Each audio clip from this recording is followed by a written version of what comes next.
afternoon. Daisy had arrived at Tidmouth to collect the passengers for the midday branch line service. Usually, Bertie would be at the station by the time she had arrived, but today he was nowhere to be seen.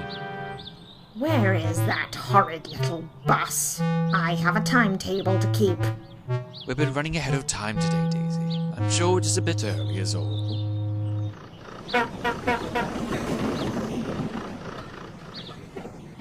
About time you got here.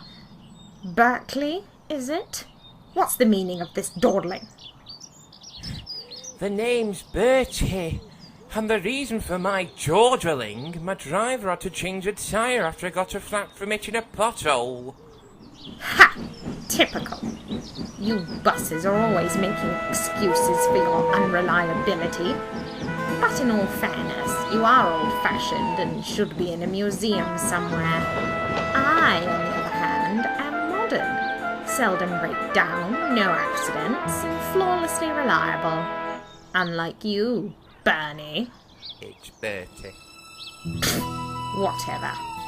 Now I must depart.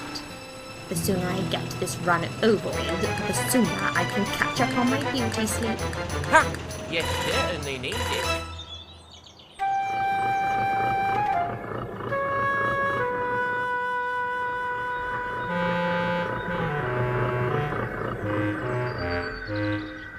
Is something wrong, Bertie?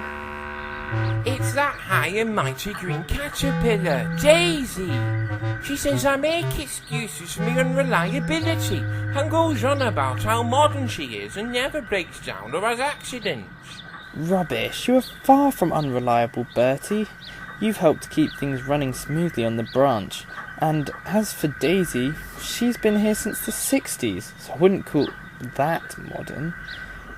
Well, at least you aren't afraid of bulls or cows. I'll see you around, Bertie. Oh, goodbye, Thomas.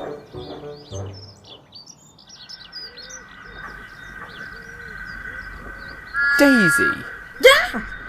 Ugh, Thomas! Is there no end to your rudeness, Daisy?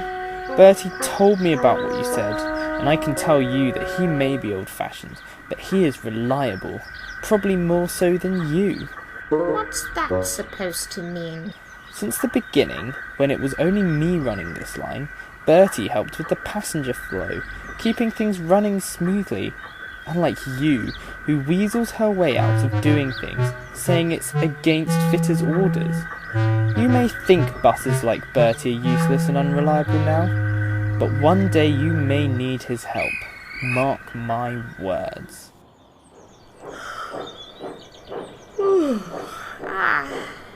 Whatever you say, Thomas. One morning, Toby wasn't feeling well at all. His driver checked him all over. But who'll take the men up to the quarry? Thomas, Percy, Rosie have their own work to do. I think I know someone who can do it, Toby, but I don't think they will like it. I have to what? You have to do Toby's run to the quarry this morning. But I have an early morning passenger service to Tidmouth. No, you don't. It's against fitters' orders. No, it's not, Daisy. Your engine's been warmed up for 15 minutes now. We're going. Ugh. So much for my beauty sleep.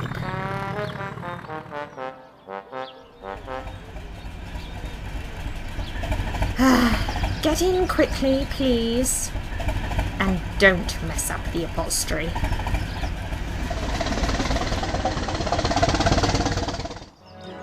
Just before the quarry, the tramway runs through the small village of Anofa. Overnight, a heavy ice and frost settled on the rails, but neither Daisy nor her driver knew this. As Daisy approached the village, her driver reduced speed. Then it happened. Daisy's front wheels came off the rails and she sprawled across the road, blocking traffic.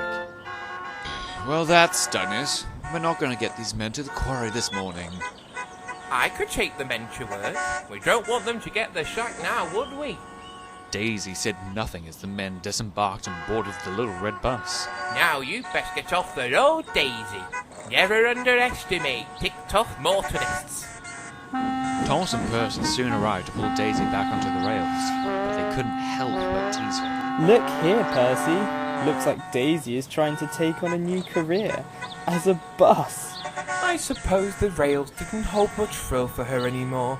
But by the looks of it, the road isn't doing her any better.